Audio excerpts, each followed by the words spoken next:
네, 다음 큐브의 키워드는 왜라는 키워드를 가지고 왔습니다. 이재용 삼성전자 부회장의 프로포폴 불법 투약 혐의에 대한 1심 선고 오늘 오전에 나왔는데요. 1심에서 벌금 7천만 원을 선고받았습니다. 재판부의 판단 배경도 알아보고요. 향후에 어떤 파장이 있는지도 짚어보도록 하겠습니다. 먼저 이재용 부회장에 대한 구체적인 혐의부터 정리하고 가겠습니다. 손정희 변호사께서 말씀 주시겠습니까? 2015년 1월경부터 지난해 5월경까지 이제 의료 목적 이외에 이제 프로포폴을 불법으로 투약을 했고 횟수가 한 41회다 이렇게 이제 검찰이 기소를 했던 사건이고요. 네. 이 프로포폴은 향정신성 의약품으로 분류돼서 마약류관리법에 의해서 규제가 되는데 의료 목적이 아니면 형사처벌되게 되어 있습니다. 검찰에서는 이제 처음에는 5천만 원의 벌금형을 구형했다가 약식재판에서 이제 구공판으로 넘어갔고요.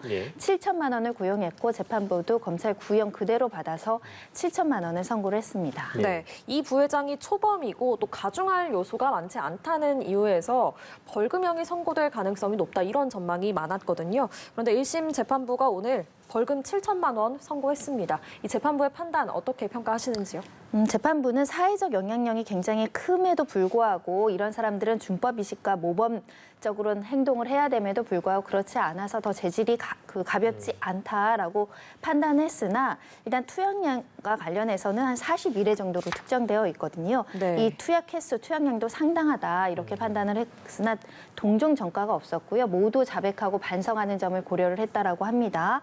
그리고 이제 우리가 과거에 이제 유명한 사람들이 이제 프로포폴 투약해서 여러 가지 전례가 있었는데 최근에 이제 배우 하정우 씨 사건에서 한 19회 정도 벌금 3천만 원 정도 나왔는데 다른 사건들의 형평성을 고려해서 벌금 7천만 원을 선고한 것으로 보이고요.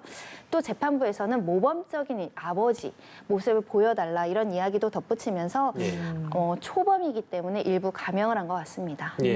약식 기소와 정식 공판의 차이를 좀 알아보기 위해서 원래 검찰이 5천만 원의 약식 기소를 했었다고 손정혜 변호사께서 말씀 주셨는데 검찰이 정식 공판으로 청구된 배경은 또 어떻게 봐야 될까요? 그러니까 약식 기소라고 하는 것은 기소와 동시에 벌금형이 처해질 것을 예상하고 벌금형을 처벌해 달라고 결론을 내려달라고 법원에 요청하는 건데요. 네. 이유가 있어요. 왜 이렇게 그럼 바꿨냐? 원래는 5천만 원 벌금을 구형을 하려고 했었습니다. 그런데 조사하는 과정에 있어서 숫자가 늘어났어요. 즉 프로포폴을 처음에 조사 과정에는 38회 투여한 걸로 조사가 됐다가 숫자가 늘어나 41회로 늘어났습니다. 기간도 늘어났고요. 그러다 보니까 공소장 변경을 해야 돼요. 그러니까 약식 기소를 했을 때는 38회의 기간도 짧았는데 이 기간이 그러니까 투여 횟수도 41회로 늘어나고 기간도 늘어나면서 이거를 공소장을 변경해야 될 필요가 있었고 공소장 변경을 위해서 약식 기소에서 정식 공판으로 바꿨다라고 볼 수 있습니다. 즉 검찰의 얘기는 벌금형으로 물론 처벌을 해달라고 얘기는 하긴 했지만 그럼에도 불구하고 공소장 변경의 필요가 있었고 그 공소장 변경을 위해서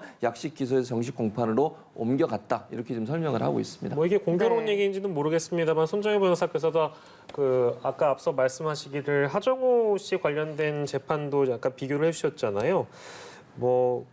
같은 병원에서 불법 투약한 혐의가 있는 거기도 하고 최근에 있었던 하정우 씨 판결이나 애경그룹 2세죠.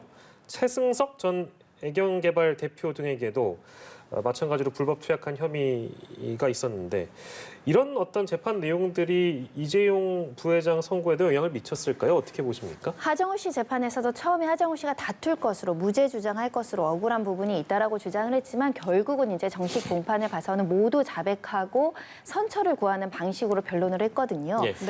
그런 점들이 이제 이재용 부회장 측에서도 다퉈서 무죄 주장을 하는 것보다는 반성하고 앞으로 이제 하지 않겠다는 재번다짐 의지를 보이는 것이 양형에 더 도움이 되겠다 이런 판단이 있었던 것 같고요.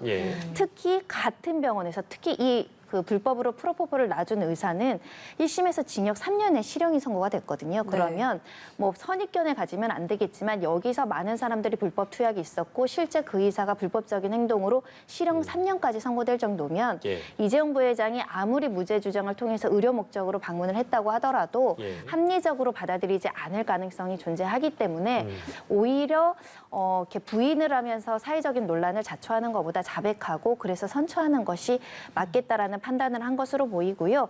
그래서 사실은 이게 예를 들면 다른 사건 같은 경우에 집행유예 판결이 나오는 경우도 있거든요. 양형에서. 그래서 벌금형에 이제 자백했기 때문에 벌금형 정도로 그친 게 아닌가 합니다. 네, 말씀하신 것처럼 사실 이 부회장은요, 수사가 시작됐던 작년 1월에는 불법 투약 혐의를 부인했었습니다. 그런데 이번에 첫 공판에서는 혐의를 모두 인정하면서 개인적인 일로 수고와 걱정을 끼쳐서 사죄드린다 이렇게 말했는데요. 이렇게 태도가 바뀐 것도 이번 선고에 영향을 줬겠죠? 영향을 줬죠. 손정혜 변호사가 설명하셨습니다만 기본적으로 선처를 요구한다고 저는 봐요. 하정우 씨 사건이나 아까 말씀드린 애경그룹 사건도 마찬가지예요.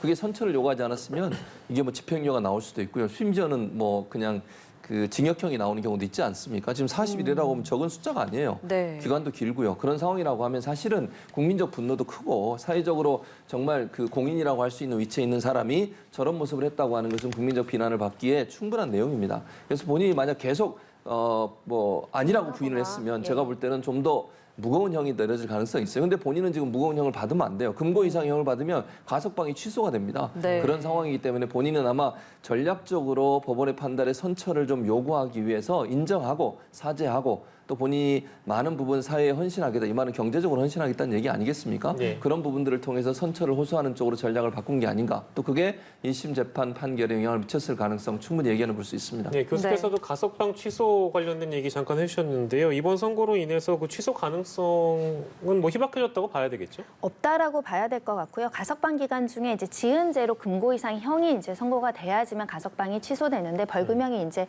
확정될 가능성이 매우 높고 제가 볼 때 이재용 부회장 측에서도 항소하지 않을 것이기 때문에 예. 네. 벌금형으로 확정될 가능성이 있어서 가석방이 취소돼서 실형 가능성은 없지 않을까 합니다. 예. 네. 또 이 부회장은 가석방 뒤에 공개적인 행보를 좀 자제하는 모습을 보이고 있잖아요. 그럼 이번 이게 취업 제한 때문인 건데 그러면 이번 선고 이후로 좀 행보가 달라질 수도 있을까요? 이거는 이제 특경법에 나오는 것인데 5억 이상의 횡령이나 배임으로 처벌을 받으면 법무부 장관의 승인 없이는 관련 기관에 취업할 수가 없습니다. 그러니까 법무부 장관의 이 승인 요청을 한다고 하더라도 일각에서는 이 가석방되는 것도 지나친 재벌 특혜다 이런 지적이 있었는데 예. 즉시 복귀해서 또 경영 일선에서 활동하는 것은 조금 사회적인 비난이나 비판을 자초할 염려도 있을 뿐만 아니라 문제는 지금 프로포폴 사건은 거의 끝나가지만 또 이제 삼성바이오 회계부정 사건은 여전히 또 진행 중인 면이 있어서 네. 제한적으로 행보하는 것에 그치지 바로 등기 임원을 한다던가 예. 재벌 총수로서 본격적인 활동을 하기 좀 어렵지 않을까 생각이 듭니다. 예, 그렇습니다. 네. 경영 복귀는